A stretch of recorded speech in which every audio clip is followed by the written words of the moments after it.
Sociedade Anônima. Artigos 175 a 188 da Lei 6.404, de 15 de dezembro de 1976. Apresentado por Ana Laís, Breno Lacerda, Eduardo Augusto, Felipe Roriz, Pedro Henrique, Rutieli Lara e Vinícius Gonçalves, orientados pela professora Cristiane Trani, da disciplina de Direito Empresarial 2 da PUC Minas Barreiro. A sociedade anônima também pode ser chamada de companhia, já que o seu capital social é dividido em ações. Nessa linha, os titulares são chamados de sócios acionistas ou simplesmente acionistas. É importante ressaltar que a responsabilidade patrimonial de cada sócio acionista está limitada ao valor das ações subscritas ou adquiridas. Cabe ressaltar que, diferentemente do que acontece nas sociedades contratuais, não há relações entre os sócios acionistas, ou seja, inexistem direitos e deveres recíprocos e a relação ocorre apenas de forma vertical entre acionistas e a sociedade anônima. Assim, em regra, não há presença do elemento subjetivo entre os sócios acionistas, o que chamamos de affectio societatis. Uma SA sempre terá natureza empresária, independentemente do seu objetivo social, isto é, o termo empresa de fim lucrativo significa ter atividade econômica organizada visando a obtenção de lucros, a serem divididos entre os acionistas. Bom, a partir desse slide, falaremos dos pontos mais importantes dos artigos 175 a 188. Em regra, o exercício social terá duração de 1 ano. Contudo, nas condições descritas no parágrafo único, o exercício social poderá ser menor ou maior que 1 ano. A lei não fixa a data de início ou término do exercício. Diante disso, não há exigência de que o exercício social se inicie em 1º de janeiro e termine em 31 de dezembro. Todavia, por questões fiscais ou tributárias, isto é, imposição de obrigações acessórias e principais, recolhimento de tributos, é muito difícil que na prática as sociedades adotem data diversa do ano calendário civil. Essas são as demonstrações financeiras de publicação obrigatória para sociedades anônimas de capital aberto e capital fechado, e tem como objetivo fornecer informações a seus usuários. Observe, companhia fechada com patrimônio líquido menor que 2 milhões não precisa elaborar a demonstração de fluxo de caixa. Além disso, a demonstração de valor adicionado é obrigatória apenas para as companhias abertas. As demonstrações de cada exercício serão publicadas com a indicação dos valores correspondentes das demonstrações do ano anterior. As demonstrações contábeis são encerradas ao final do exercício social. Se essas demonstrações contábeis apontarem lucro, esse lucro deve ter uma destinação, o dividendo, que é a remuneração do capital dos sócios, aumento do capital social ou constituição de reserva de lucros. Ocorre que a Assembleia Geral, que é o órgão que aprova essa destinação, só ocorre 4 meses após o término do exercício social. Mas o lucro tem que ter uma proposta de destinação já no encerramento do exercício. Por isso, a lei diz que as demonstrações financeiras registrarão a destinação dos lucros segundo proposta dos órgãos da administração, no pressuposto de sua aprovação pela Assembleia Geral. Contudo, é de suma importância destacar 2 pontos, e o primeiro deles é a destinação do lucro líquido do exercício e distribuição de dividendos é matéria de competência exclusiva da Assembleia Geral, podendo ou não coincidir com a proposta da administração. Caso seja diferente, não implicará retificação das demonstrações financeiras, nem republicação das demonstrações, mas apenas o registro dessas alterações em ata. O termo pressuposto é aplicado, pois o exercício financeiro termina em 31/12, e a Assembleia só acontece 4 meses após o término. Então, presume-se que a destinação dos lucros será aprovada nos termos do balanço patrimonial. Segundo ponto, a Comissão de Valores Mobiliários poderá disciplinar de forma diversa a regra prevista no inciso 3º. A escrituração contábil consiste no registro das operações realizadas pela empresa. Essas operações são chamadas de fatos contábeis ou administrativos, os quais têm por efeito a alteração da composição patrimonial. A escrituração está necessariamente inserida na forma dos atos e negócios jurídicos empresariais, servindo como meio de publicidade e de prova da prática desses atos e negócios. A expressão primazia da essência sobre a forma significa que na escrituração contábil, as normas contábeis devem prevalecer sobre as exigências legais. É o que prevê a norma do inciso 2º. A adoção desta regra não implica desobediência às exigências da legislação. Ela deve ser aplicada nas situações em que determinações legais sejam incompatíveis com os procedimentos contábeis, disciplinados pelas normas contábeis. Na prática, se a legislação tributária ou qualquer outra ordenar que a companhia se utilize de prática distinta daquela prescrita na legislação contábil, deverá a entidade fazê-lo em livros auxiliares. A escritura contábil não pode ser modificada por essa razão.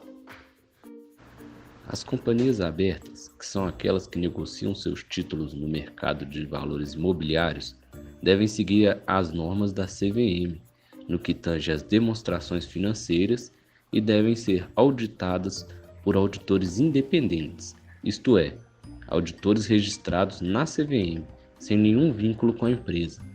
Estes vão dizer se as demonstrações contábeis estão ou não em conformidade com a legislação contábil vigente.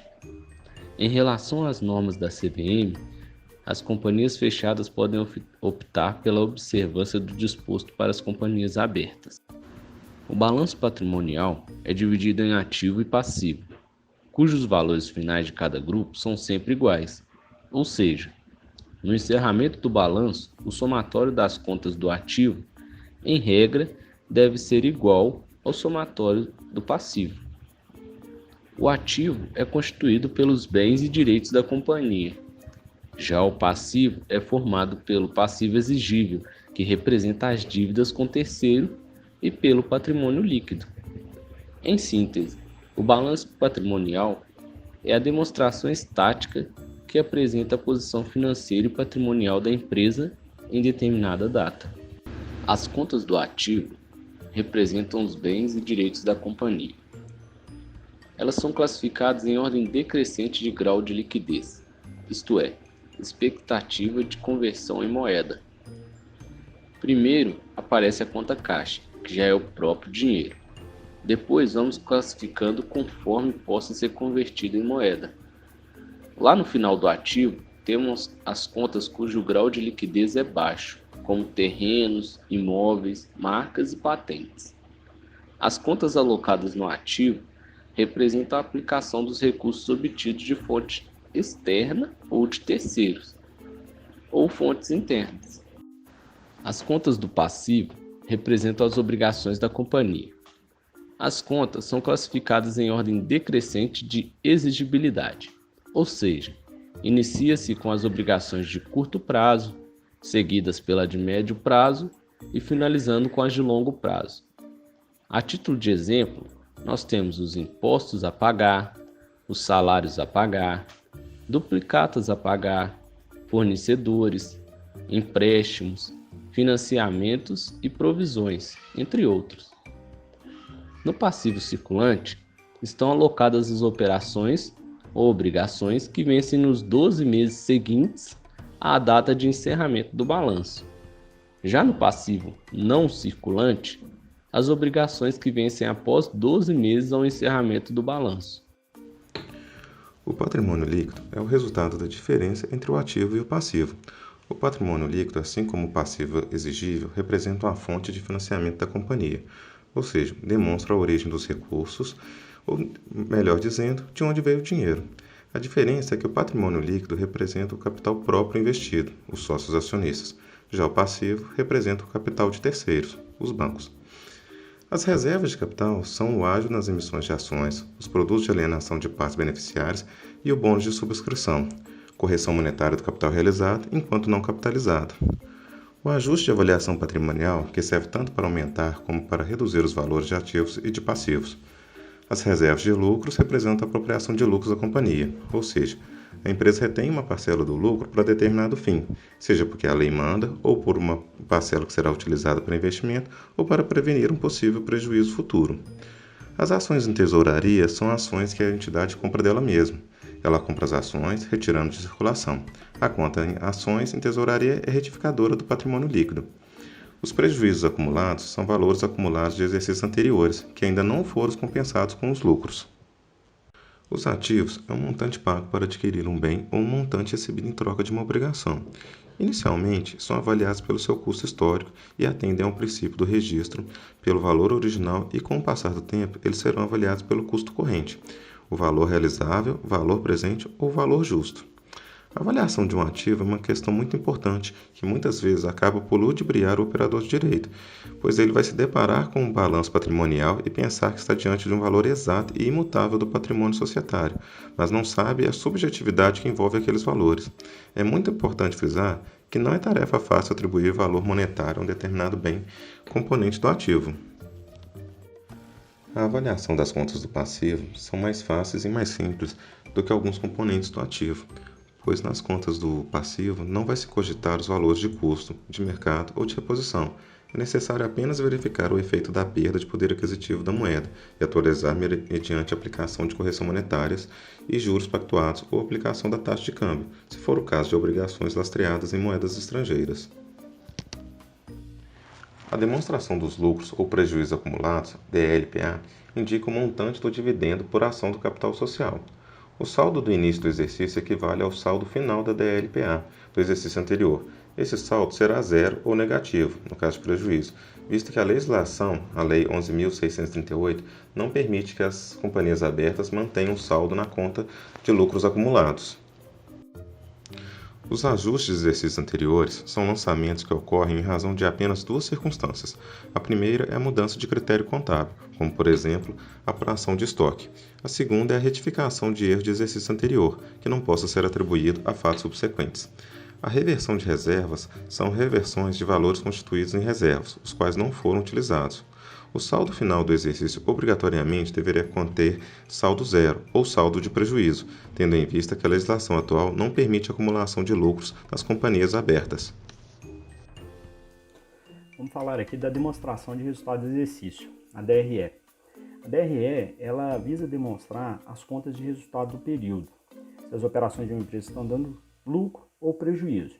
E além disso, ela fornece ao usuário uma tendência para os resultados futuros da companhia, tendo em vista que, havendo lucro ou prejuízo, os valores serão transportados para o balanço patrimonial. Consequentemente, o patrimônio líquido ele será afetado de forma positiva ou de forma negativa para o próximo período. Nós temos a DRE e o balanço patrimonial como as demonstrações mais importantes de uma empresa.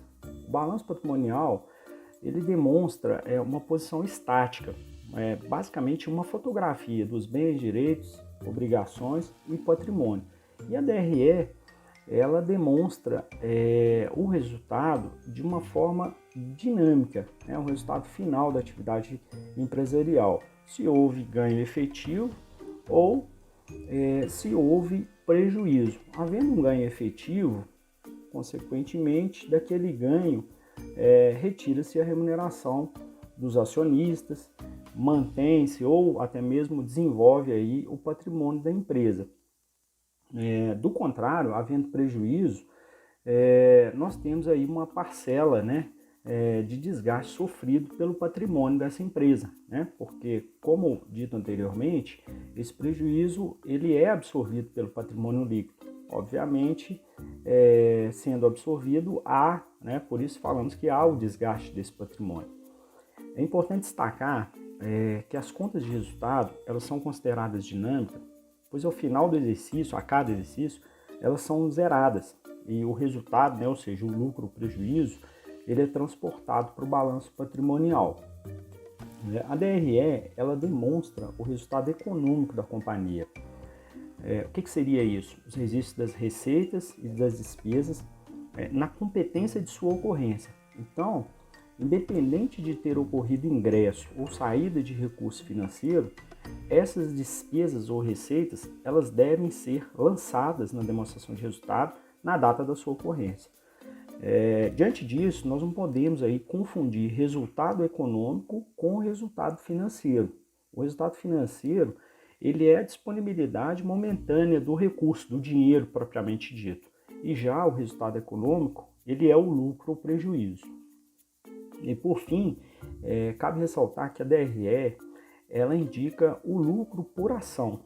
Já a demonstração de lucros ou prejuízos acumulados, ela indica o montante do dividendo por ação do capital social. Vamos tratar aqui agora da DFC, a demonstração de fluxo de caixa. A DFC, diferentemente da DRE, que demonstra o resultado econômico, ela irá demonstrar as disponibilidades financeiras. Não só o caixa propriamente dito da empresa, mas também todos os recursos com liquidez imediata, ou seja, aqueles recursos que estão disponíveis para serem utilizados de forma imediata na operação, na atividade da empresa. Podemos tomar aqui como exemplo uma aplicação financeira com liquidez imediata. Tá? É um recurso que não está diretamente no caixa da empresa, mas pela natureza de liquidez imediata, esse recurso aplicado, por exemplo, em um CDB, ele pode a qualquer momento ser colocado, né, na atividade da empresa. Para se ter uma ideia aí sobre a distinção da DRE e da DFC, nós temos que avaliar dois regimes de apuração, o regime de competência e o regime de caixa. O regime de competência, ele é aquele no qual as despesas e receitas elas devem ser reconhecidas independentemente da saída ou do ingresso do recurso. Tá? Na prática, nós podemos ter uma despesa ou uma receita lançada na DRE no mês de abril e somente, né, afetará o caixa em dezembro. Já no regime de caixa adotado na DFC, as despesas e receitas elas são reconhecidas no momento do efetivo recebimento ou pagamento, ou seja, no momento em que a despesa foi paga ou no momento que a receita foi efetivamente recebida, ou seja, aquele recurso no momento que aquele recurso ingressou no caixa da empresa. Então, nesse exemplo que a gente citou, né, uma despesa ocorrida em abril que será paga em dezembro, ou uma receita ocorrida em abril que será recebida em dezembro, no regime de caixa adotado pela DFC, ela só será reconhecida em dezembro, ou seja, no momento efetivo do recebimento ou pagamento. Isso é o que difere do regime da competência adotado pela DRE. Então, essa distinção e esse regime de caixa adotado na DFC, ele nos permite perceber que a existência de lucro ou prejuízo contábil demonstrado na DRE, por si só, não garante avaliar, né, que a empresa teve um sucesso ou um fracasso na sua atividade. Então, para que você tenha aí uma dimensão bem ampla do que levou a esse sucesso ou fracasso, é de suma importância avaliar também a capacidade operacional que a companhia possui de gerar caixa, né? E isso será verificado por meio da análise da demonstração de fluxo de caixa, né? A destinação do caixa é uma questão bem subjetiva relacionada à boa ou à má administração da empresa. Então, por essas razões que se verifica aí a importância também desse demonstrativo, né, da DFC, tendo em vista que a DFC ela irá demonstrar como que se opera aí o fluxo de caixa daquela administração que exerce a empresa, né? O que causou a variação do caixa entre o início e o final do exercício. Tá? Para finalizar, eu lembro que a DFC ela é obrigatória para as companhias de capital aberto, todas elas, e para as companhias de capital fechado que possuem patrimônio líquido declarado acima de R$ 2 milhões. A demonstração de valor adicionado, DVA, é obrigatória apenas para companhias de capital aberto. Ela evidencia o valor da geração de riquezas e a sua distribuição entre aqueles que contribuíram para a geração dessa riqueza, tais como empregados, financiadores, acionistas, governos, entre outros. Podemos dizer que todas as demonstrações apresentadas anteriormente têm por essência uma finalidade individualista. Todavia, a DVA se distingue, pois demonstra o quanto a companhia agregou de valor aos insumos que captou da comunidade em que está inserida e o quanto desenvolveu dos recursos captados. A DVA promove uma espécie de contabilidade social da companhia. Atualmente, a DVA é vista como relevante instrumento de análise governamental, sobretudo no que tange a políticas públicas, pois permite a tomada de decisões relacionadas à concessão de financiamentos por bancos públicos, concessão de incentivos fiscais, investimentos por áreas e regiões do país, além de auxiliar no cálculo do Produto Interno Bruto. Por fim, diante da globalização empresarial, merece destaque uma breve consideração acerca da integração práticas contábeis ao mercado internacional e suas exigências. Em 2007, por meio da Lei 11.638, houve significativas mudanças na Lei 6.404 de 79, sobretudo nos artigos apresentados. A partir dessas alterações, o Brasil passou a adotar normas internacionais de informações financeiras, também conhecidas normas internacionais de contabilidade. Essas normas internacionais são regras, fundamentos e princípios que unificam os padrões contábeis e suas demonstrações, com o objetivo de permitir uma avaliação consistente da situação financeira e patrimonial da companhia por parte dos investidores, credores, fornecedores e também parceiros estrangeiros.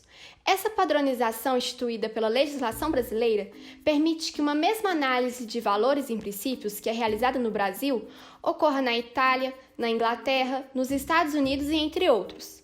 O foco não é a manutenção da marca ou do produto, mas a colocação das organizações brasileiras no mesmo nível de apresentação de números que outros países, o que possibilita que as análises das empresas tenham informações fidedignas. A partir disso, pode-se afirmar que a inserção dos padrões internacionais constitui um requisito basilar para o desenvolvimento do Brasil de forma generalizada, principalmente no cenário atual, em que os países estão cada vez mais globalizados. Então, pessoal, essa foi a nossa apresentação. Esperamos que vocês tenham gostado e não se esqueçam de compartilharem, curtirem e comentarem o nosso vídeo. Até mais!